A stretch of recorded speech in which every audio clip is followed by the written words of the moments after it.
What's going on, y'all? Welcome back to the channel. In today's video, I have a very, very special guest here with me. I've got Evan Groves from All Seasons Montana. And in today's video, we're going to be talking about several things. And specifically, when we were recording our collaboration project, the material started getting so good that I just told Evan that we're just going to have to go live. And so now that's what we're doing. Evan, how are you doing today? Man, I'm doing great. Thank you so much for allowing me to get on here and share my story about just starting out striping. Perfect. Yeah. So if you can, just go ahead and let's start it off. Tell us a little bit about what you do and then how you got into striping. And then we'll talk about the ADA lawsuit later on in the live for the people that are going to catch the stream. So just go ahead and tell us how you got into striping. So I was trying to figure, I was kind of at a crossroad in life. Been soul searching the last 2 years after I'd been in music tech. I went through an acquisition where I sold one of my virtual instrument technologies that I create for music composers to a big company by the name of Akai Professional. They build the MPC drum machines and stuff for hip hop producers. But I went on and I worked for them for 2 years, completed my obligation. And then I was like, now what? I was trying to figure out what am I going to do next, and stumbled on some YouTube videos about what are easy businesses that you can get into with low startup costs, with high profit margins. Found striping and it looked interesting. Wanted to give it a try. Started reaching out to companies who would actually be into my service. And found out that there actually were many companies that can use this type of service. And once I landed a contract, I used 50% of that deposit to actually invest into the equipment and materials needed to execute the job. Perfect. Now, that is one of the things that we're going to talk about, which was super interesting to me. And we're going to get into that here later on in the live. Now, you got the training, you go through how to stripe. Did you immediately stay active whenever you got the training, or did you kind of let it sit for a little bit? Some people let it sit for a little bit, or did you kind of just get right into it?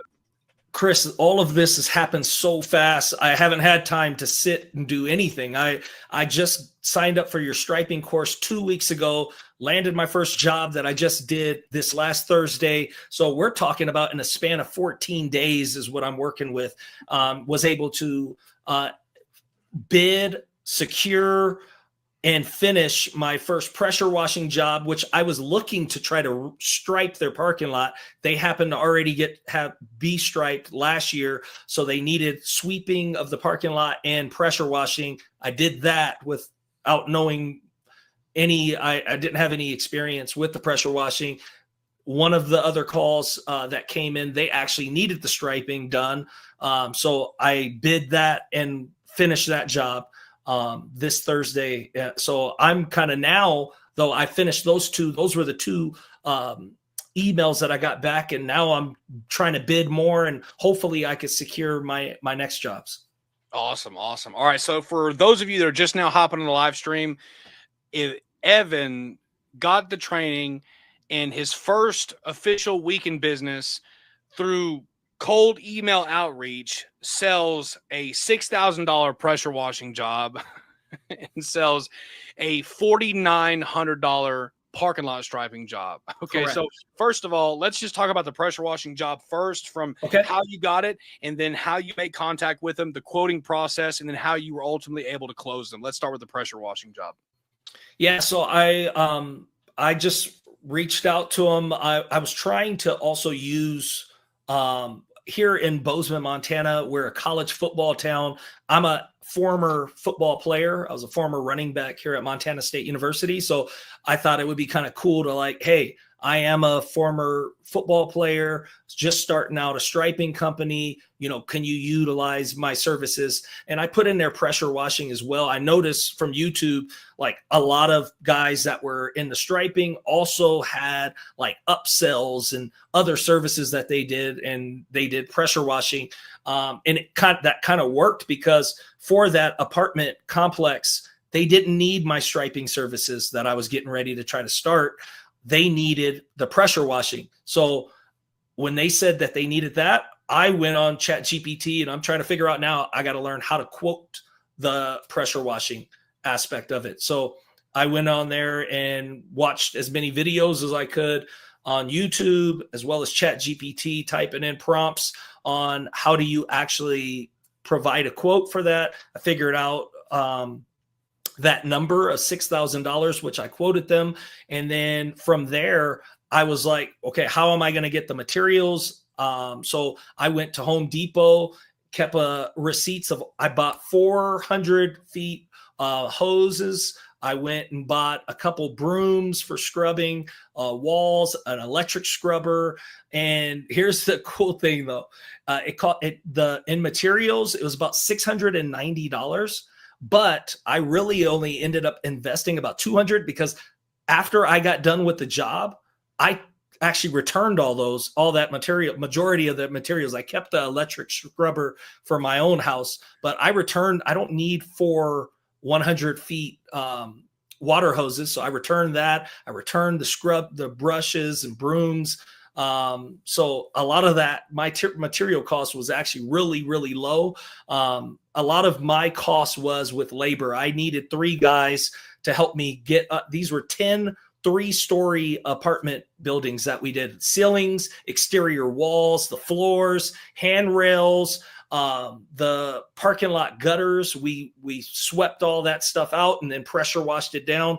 It took us 2 days. I originally thought I can do it in 1 day, but it took us 2 complete days to finish and execute that. But we knocked it out the park, and the property manager there said it was some of the best pressure washing they ever had. So it actually worked out on job number 1. So job number 1, let's just walk me through that process. Now, you determined utilizing Chat GPT and AI essentially to quote it, the quoting process. Yep. Now, when you make contact with this, I guess the property manager, how did you go about selling them the service? Did you utilize how you were a football player in the past?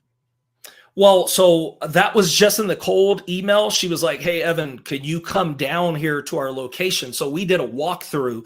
And while I was walking through, I was like taking pictures, showing her, what are areas that I noticed off the back. Like, I just was like, okay, this wall has bird poop dripping down there. I told her, we could pressure wash that off, even though I never pressure washed bird poop off an exterior wall before, but I knew like with some high pressured water, it could come off. So I just was trying to go about, and I'm seeing stains on some of the apartment floors. Maybe one of their tenants spilled some, Kool-Aid on the floor or some, whatever it was. I was like, you know what, we can get that up. So that just telling her I could do those things, I think reassured her. And the apartment complex, like, I think it was a perfect timing deal. They needed it. They want their tenants to feel like they take care of their facility. So I think it was just perfect timing on both parts. And after that, I just had to figure out how I'm actually going to do this thing, because I've never pressure washed an apartment complex, never even pressure washed my driveway before. So your first pressure washing job was an apartment complex off of a cold email outreach. Correct. Wow, that's phenomenal. I mean, like, I deal with people a lot of times, and it seems like they always have an excuse. There is always some sort of excuse for why they can't get started, something that's prohibiting them from advancing forward. They can't sell a job. They don't have enough time, family excuses. Like, there's always some sort of reason why they're not able to advance forward. And if you're one of those people that is watching this live stream right now, you need to look at this guy named Evan that we're having a conversation with right now, and you need to learn and take some notes in this live stream, because I'm telling you, things that he's going to say is going to, without question, help some of y'all if you're one of those people that are watching this right now.